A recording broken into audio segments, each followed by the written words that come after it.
안녕하세요. 예정대로였다면 다가오는 5월에 결혼식을 올렸을 20대 후반의 여자입니다. 2년을 만난 남자친구하고 한참 결혼 준비 다 해놓고 파혼을 하게 되었네요. 그래서 이렇게 제 이야기를 한번 해보려고 찾아왔습니다. 파혼을 했지만 후회가 남지는 않아요.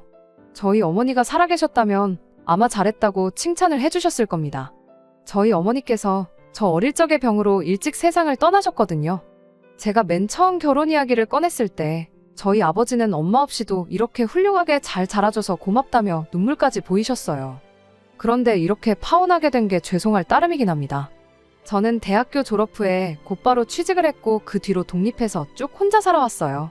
결혼 준비를 하던 남자친구도 저와 마찬가지로 계약직이긴 하지만 괜찮은 조건으로 일을 하는 직장인이었고 회사 가까운 곳에서 혼자 자취를 하고 있었습니다. 다른 커플들처럼 연애하다 보니 자연스럽게 결혼 이야기가 나오게 된 케이스였어요. 결혼 이야기 나오고 서로 경제적인 상황에 대해 오픈했을 때 남자친구가 모아놓은 돈이 저랑 액수가 비슷하다는 걸 알게 되었습니다. 제가 모아놓은 돈이 당시 5천만 원 조금 넘는 정도였거든요. 직장 생활을 했던 횟수만 따져봐도 남자친구가 저보다 3년을 더 일했는데 액수가 똑같다는 건 조금 실망스럽긴 했어요. 계약직이긴 해도 연봉이 저보다 높기까지 했었으니 말이죠. 그래도 뭐 반반 결혼들 많이 한다는데 제가 좋다 싫다 정할 이유나 있나 싶었습니다. 이러나 저러나 반반 결혼하는 거고 돈이야 지금 모아놓은 돈보다 앞으로 둘이 결혼해서 모아나갈 돈이 더 중요한 거 아니냐는 생각이었죠. 그리고 하루라도 빨리 결혼을 하면 그만큼 더 돈을 잘 모을 수 있다는 생각이었어요. 그러니 네 손에 내 손에 따질 것 없다고 생각을 하고 그 시간에 결혼 전에 한 푼이라도 더 아낄 수 있는 방법이 있나 없나 연구해보는 게 더 중요하다고 싶었습니다. 양가의 지원을 받을 수 있다면 그건 그거대로 좋고 못 받아도 둘이서 알콩달콩 잘 살면 되겠다 싶었어요. 저희 부모님도 집안에 도움 하나 없이 무일푼으로 시작해서 자리 잡고 다 하셨다는데요. 뭐 저희 부모님도 하셨던 건데 저라고 못하겠나 하는 용기도 생겼었습니다. 결혼식 날짜까지는 한참 멀었지만 저희는 일단 신혼집을 먼저 구해 살림부터 합치기로 했어요. 저도 그렇고 남자친구도 그렇고 독립해서 살고 있던 원룸, 자취방 계약이 비슷한 시기에 끝나는 상황이었거든요. 어차피 결혼하면 한 집에 살게 될 텐데 미리미리 알아보고 괜찮은 매물이 있으면 미리 구해서 들어가 살아도 되겠다는 생각으로 집을 알아보기 시작했습니다. 그러다가 정말 좋은 조건의 매물을 우연찮게 하나 찾을 수 있었어요. 지어진 지 진짜 오래된 엘리베이터도 없는 5층짜리 구축 아파트이긴 했지만 위치적으로나 뭘로 보나 저희 예산으로 이만한 곳이 없었어요. 전 집주인분이 새로 계약한 아파트에 입주를 해야 하는 상황인데 살고 있던 집이 나가질 않고 있던 상황이었던 거죠. 그래서 가격 또한 주변 시세에 비해 확실히 메리트가 있는 가격이었어요. 남자친구가 일 때문에 시간을 내지 못해 저 혼자 먼저 그 집을 보고 왔는데 집이 워낙 안 나가서 수리해놓으면 잘 나간다는 이야기를 어디서 들어서 집주인분이 자기 돈 들여서 수리도 싹 다 해놓았더라고요. 집도 남향이라 햇살도 잘 들어오는 구조였고요.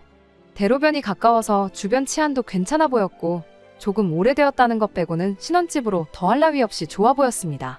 전 집주인분이 자기도 상황이 급박한 터라 지금 계약하고 잔금도 빨리 치러주면 도배랑 장판까지 싹 자비를 들여서 해주겠다 하는 바람에 저도 모르게 남자친구한테 의견을 물어보지도 않고 그날 곧바로 계약금을 걸어버렸어요. 집주인분께 가능하면 그날의 남자친구와 함께 다시 한번 방문해도 되냐고 양해를 구했습니다. 남자친구 퇴근하는 시간 맞춰서 이쪽으로 오라고 불러내 집 구경을 같이 한번 더 했어요. 남자친구도 집을 정말 마음에 들어하는 눈치였어요. 저 혼자 결정에 계약금을 걸어버린 걸 가지고 기분 나빠하지 않을까 걱정도 되었는데 남자친구가 오히려 저보다 더 마음에 들어하는 것 같아 참 다행이라고 생각했어요. 아무튼 집주인분 사정상 저희가 잔금을 빠르게 준비했어야 했는데 남자친구가 그제서야 저한테 그동안 자기 돈은 어머니가 관리를 해주고 있었다는 사실을 털어놓았습니다. 그 나이 먹도록 엄마한테 돈 관리를 맡겨야 하나 싶었지만 자기가 원할 때 돌려받을 수 있는 돈이라고 하니 대수롭지 않게 생각했어요. 그래서 언제까지 잔금을 치르기로 결정을 했고요. 그런데 막상 잔금 치르는 날이 다가오고 있는데 남자친구가 자기 돈은 그냥 두고 대출을 받아서 집을 먼저 구하는 게 어떻겠냐고 물어왔습니다. 돈이 있는데 왜 대출을 받자고 하는 거냐 물었더니 그 돈이 지금 묶여있는 상황이라고 하더라고요. 예비시모가 현재 그 돈을 당신 지인들 몇몇한테 빌려주고 거기서 나오는 이자를 받으면서 용돈벌이를 하고 계신 상황이라며 그래서 그 돈을 당장 내놓으라기에 조금 그런 게 있다고요. 저는 그게 무슨 소리냐고 잘 이해가 안 간다고 말했었어요. 남자친구는 몇몇 분들이 당장 빌려간 그 돈을 마련할 방법이 없어 보인다고 하면서 그쪽 사람들 상황 이야기를 하더군요. 신용 확실한 사람들이고 못 받을 돈은 아니니 걱정하지 말라고 그러길래 제가 이해력이 딸려서 왜 그러는지 물어봤겠냐고. 어머님이 관리해주고 있어도 엄연히 그건 당신 돈이고 우리가 당장 필요한 돈인데 왜 어머님 지인분들 사정을 따져서 우리가 대출까지 받아서 이자를 감당해야 하느냐 되물었어요. 남자친구는 그래도 어머니가 그걸로 용돈도 벌고 하시는데 한 번에 그 돈을 돌려달라고 하기도 좀 그렇지 않냐며 사정 좀 봐달라는 거예요. 이자도 이자지만 뭐 남자친구 말대로 그 돈을 빠른 시일 내로 돌려받는다고 한들 대출 일찍 갚으면 중도상환 수수료도 내야 하잖아요. 그런 손해를 떠안으면서까지 남의 사정을 봐줄 이유가 전혀 없는 거 아니냐고 다시 물었더니 남자친구는 일이 이렇게 꼬인 건 미안한데 너한테는 아직 우리 엄마가 남이냐고 하면서 그 말이 서운하다고 하더라고요. 그렇다고 계약금까지 걸어놓은 상황에 또 위약금까지 물어내기도 그렇고 정말 그 집이 마음에 드는 데다가 조건도 좋았으니 고민이었어요. 다행히 이 상황을 알게 되신 저희 아버지께서 노후자금을 가지고 잔금을 대신 치러주셨습니다. 그렇게 하면 대출까지 받을 필요는 없었으니까요. 잔금 치르면서 도배 끝나고 나서 저도 딱 제 원룸 계약이 끝난 덕분에 곧바로 그 집에 들어가서 먼저 살게 되었어요. 저희 아버지께서 자는 것만큼은 편한 데서 자야 한다고 침대를 하나 사주셨고요. 집 사는데 돈을 전부 다 써버린 관계로 잔금을 먼저 치르면서 남자친구한테는 한 달 내로 어머님한테 말씀드려서 그 돈을 받아오라고 했습니다. 남자친구는 여전히 서운한 듯 보였지만 한 달이면 충분히 정리될 것 같다고 괜히 일만 들어서 미안하다고 저한테 진심으로 사과를 해왔고요. 그런데 또 막상 거기서 한 달 반이 더 지났는데 남자친구는 돈의 디귿자도 꺼내지 않았어요. 먼저 말을 해주겠지 하고 기다렸다간 평생 가도 대답 한번 시원하게 못 들을 것 같아 제가 그냥 단도직입적으로 물어봤습니다. 남자친구는 대충 날씨가 좋다느니 하는 얼토당토하는 화제로 말을 돌리려고 했고요. 딱 봐도 어머님한테 말도 못 꺼냈구나 싶어서 이대로는 안 되겠다고 내가 어머님하고 직접 담판을 지어야겠다고 했어요. 그랬더니 그제서야 자기가 다시 한번 이야기해보겠다고 하는데 이젠 저도 봐줄 만큼 봐줬다 싶었고 그러면 당장 어머님한테 전화드려서 물어보라고 했죠. 그렇게까지 해야 하냐며 주저하던 남자친구는 제 고집을 이기지 못하고 결국 제 앞에서 예비 시어머니한테 전화를 드렸습니다. 예비 시어머니의 답변은 참으로도 어이가 없었고요. 저도 통화 내용을 들을 수 있게 스피커폰으로 전화를 하고 있었거든요. 당연히 예비 시어머니는 그 사실을 몰랐고요. 돈은 언제쯤 준비되냐는 남자친구의 물음에 예비 시모는 다짜고짜 화부터 내기 시작했어요. 잔금도 다 치렀다면서 대체 그 돈이 급하게 필요한 이유가 뭐냐면서 말이죠. 남자친구가 제가 옆에서 다 듣고 있다는 사실을 말해주고 싶어하는 표정이긴 했지만 제 눈치를 보느냐고 말해주지는 못하고 그래도 주기로 한 돈인데 빚지고 있는 기분이라 빨리 주고 싶다는 식으로 말을 이어갔어요. 예비 시어머니는 그 말에도 그쪽 집 노후자금으로 내줬다고 하지 않았냐, 그 또한 당장 필요한 돈도 아니지 않느냐면서 아버지라는 사람이 설마 그 딸한테 이자라도 받겠냐 하면서 최대한 그 돈을 당신이 가지고 있겠다고 나오더라고요. 막말에 가까운 예비시모 발언이 썩 유쾌하게 들리지는 않았습니다. 하마터면 제가 말 다 했냐고 따져 물을 뻔했으니까요. 예비시어머니 말 맞다나 저희 아버지께서 자식인 저한테 이자를 받기로 하고 그 돈을 해주신 건 아니에요. 아직 아버지께서 일도 하고 계셔서 당장 급한 돈도 아니었고요. 하지만 반대로 생각하면 예비시모도 자식 돈을 가지고 용돈벌이를 하고 있는 상황이잖아요. 자식이 자기 돈이 필요하다는데 당신이 얼마 돈 좀 벌겠다고 그 돈을 쥐고 놓지 않으려고 하는 모습이 참 뻔뻔하다고 느껴졌어요. 그리고 곧 결혼을 앞두고 있는데 언제까지 그 돈을 가지고 계시겠다는 건지 그냥 하루라도 빨리 돈을 돌려주시는 게 앞만 봐도 제일 좋은 방법이라는 생각밖에 들지 않았거든요. 예비 시어머니는 당신 할 말 다 하고 그냥 전화를 끊어버렸고 남자친구는 저한테 미안해 죽으려는 표정이었죠. 안 되겠다고 제가 직접 어머님하고 통화를 해보겠다고 했는데 남자친구가 제발 그것만은 참아달라고 저를 말렸습니다. 자기 어머니가 성격이 좀 괴팍한 게 있어서 한번 척지면 어지간해서는 풀지 않고 영원히 등 돌리고 지내는 분이시라며 곧 결혼 앞두고 있는데 돈 문제로 그렇게 다투면 우리 앞에 파혼 말고 기다리는 게 뭐가 있겠냐 하더라고요. 급한 대로 남자친구가 자취방 계약이 끝나면서 돌려받은 보증금으로 아버지한테 돈을 일부 갚았고 그 돈은 꼭 저희 결혼식 올리기 전까지 해서 갚아주겠다고 또 약속을 했습니다. 남자친구도 자취방 계약이 끝나면서 그 집에 들어와 살기 시작했어요. 결혼식 날짜를 최대한 늦게 잡은 건 이제 집은 생겼으니 혼수 등등 결혼식 비용 전반적인 걸 모으기 위함이었습니다. 당장 필요한 가전들은 중고시장에 올라온 저렴한 것들을 사오거나 마트에서 파는 제일 저렴한 물건들로 채워놓았고요. 14평의 방 2개짜리 집이었기에 일단 결혼식을 올리기 전까지는 각방을 쓰기로 했어요. 혼전동거에 대해서 주변에서 말이 많긴 했지만 예비 시어머니도 저희 아버지도 그 부분에 대해서는 크게 신경을 쓰지 않으셨어요. 오히려 먼저 같이 살아보는 게 좋다고 하셨고, 이렇게 된 지금 아무리 생각해봐도 같이 한 집에 잠깐 살았던 게 정말 잘 내린 결정이라고 생각합니다. 살림을 합치고부터 예비 시어머니는 당연한 듯 저희 집에 찾아오기 시작했어요. 몇 번 다녀간 뒤부터는 아예 집 비밀번호를 알려달라고 대놓고 물어오더군요. 말로는 제가 어머니가 없으니까 당신이 제 어머니 같은 사람이 되어주고 싶어서 그런다고 하더군요. 이따금씩 아들 집에 들러서 저녁 식사도 같이 하고 그러면 얼마나 좋냐고요. 일하느라 바쁜 저희들 대신에 회사에 있을 시간에 들러서 우렁각시 마냥 집안일도 해주고 그러고 싶으시다는 거예요. 솔직히 그런 말들이 하나도 감동적이지 않았고 와닿는 것도 없었어요. 만약 저희 어머니가 살아계셨다고 해도 저렇게 말도 없이 불쑥 집에 찾아오면 정말 싫었을 거예요. 비밀번호도 아예 궁금해하지도조차 않으셨을 테고요. 만에 하나 비밀번호를 알려달라고 하셨다 할지라도 저는 알려드리지 않았을 겁니다. 애초에 돌아가신 저희 어머니를 대신해서라는 말부터가 믿을 수가 없었지요. 잔금 치를 때만 해도 네 돈 내 돈 하셨던 분이고 굳이 저한테 있어서 어머니 같은 사람이 돼주고 싶다는 분이 100% 제 돈과 저희 아버지 돈으로 산 집을 아들 집이라고 콕 집어서 말하는 것만 봐도 뻔하잖아요. 그래서 이 집 비밀번호는 저희 아버지도 모르시고 앞으로 알려드릴 생각 없다고 단호하게 거절했어요. 아예 집이 정확히 어디 있는지 주소조차 모르신다고요.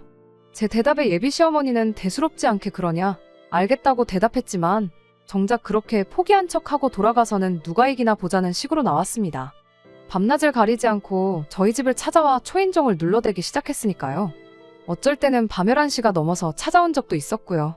그런 식으로 계속해서 괴롭히기 시작하니 정말 문 앞에서 인기척만 느껴져도 온몸의 신경이 곤두설 정도로 예민해지더라고요. 그렇게 몇 날 며칠을 시달리다 결국 제가 항복을 했어요. 내 집에서 잠도 편하게 못 자겠고 스트레스 받는 걸 견딜 수가 없었거든요. 남자친구도 계속 이만하면 그냥 알려드리고 말자며 저를 설득하던 걸 보니 제가 아니었어도 아마 언젠가 남자친구가 알려드렸을 것 같네요. 아무튼 비밀번호를 알게 된 예비 시어머니가 했던 말 중에 저희 일하고 있는 사이에 집에 들러서 밥도 해놓고 집 정리도 해주고 그러겠다던 그 말이 지켜진 적은 단 한 번도 없었습니다. 하루는 퇴근하고 집에 오니 벌써 예비 시어머니가 집에 와 계신 적이 있었어요. 편하게 들어누워서 TV를 보고 계시더군요. TV 보면서 드신 건지 거실 바닥에는 온갖 과자 봉지며 부스러기가 널브러져 있었고요. 무슨 일로 오셨냐니까 예비 시어머니는 내 아들 집에 네 허락까지 받고 와야 되냐는 대답을 하더군요. 우리 집 TV가 당신 집에 있는 것보다 화질도 선명하고 화면도 커서 TV 보는 맛이 나니까 온 거라고 하대요? 앞으로 TV 보고 싶을 땐 여기 와서 보겠다고 대놓고 통보까지 하면서요.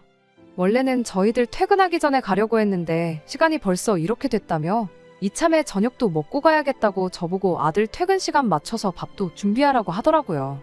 이미 예상은 했지만 저한테 했던 말들이 비밀번호 하나 받아내겠다고 꺼낸 개수작에 불과했던 거였어요. 고작 이딴 이유로 돌아가신 저희 어머니까지 걸고 넘어지면서 비밀번호를 물어봤다는 게 가증스럽기 짝이 없었습니다. 방에 들어가서 옷을 갈아입고 있었는데 몇 번을 생각해봐도 화가 가라앉지 않더라고요. 한마디 해야 하나 말아야 하나 고민하던 찰나에 타이밍 좋게 남자친구가 퇴근해서 집에 돌아왔어요. 방문 너머로 남자친구가 여긴 어쩐 일로 오셨냐고 묻는 소리가 들려왔는데 예비 시모는 저한테 했던 대답 그대로 TV가 화면이 크고 보기 편해서 왔다고 대답을 해왔습니다. 남자친구 입에서 그런 이유로 오실 거면 오지 마시라는 대답을 기대한 제가 바보였어요. 남자친구는 그렇냐고 하면서 아직 소파를 안 샀는데 소파부터 하나 사야겠다며 자기 어머니 편하게 TV 볼 환경을 만들어줄 생각밖에 없어 보였거든요. 식사는 배달음식 시켜서 대충 먹었어요. 주중에는 일 때문에 저나 남자친구나 지쳐있던 상황이다 보니 식사는 되도록 간편하게 때웠거든요. 밥을 어떻게 차려주길래 먹을 게 없어서 배달을 시키냐는 예비시모 잔소리가 있었지만 한 귀로 흘리고 한 귀로 넘겼어요. 식사 준비 똑바로 안 한 네 잘못이라며 저보고 시키라고 했지만 남자친구가 분위기가 험악해지는 걸 감지하고는 자기가 쏘겠다며 상황을 정리했고요. 밥 먹는 내내도 분위기는 안 좋았고 예비 시어머니도 TV도 볼 만큼 보고 밥도 먹어서 배도 불렀는지 이만 가보겠다며 그제서야 집에 돌아갔고요. 평소보다 심하긴 했지만 그날따라 이 상황들이 너무 지치더라고요. 결혼 전에도 이 정도면 결혼 후에는 어떻게 되겠나 싶고 머릿속에 많은 고민이 오고 가기 시작했어요. 괜히 남자친구랑 있어봐야 싸움만 하겠다 싶어서 먼저 쉬겠다고 방으로 들어갔는데 남자친구가 방으로 따라 들어오더라고요. 그때까지만 해도 남자친구가 제 고충을 이해하고 사과를 하러 왔구나 생각했어요.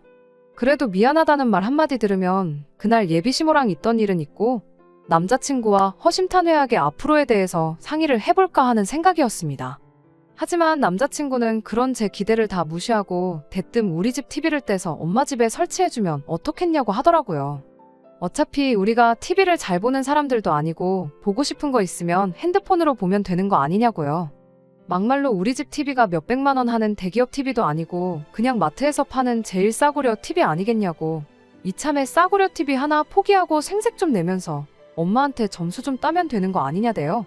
어머니 와 계시는 거 별로 탐탁치 않아 하는 거 오늘 제 반응만 봐도 잘 알겠다며.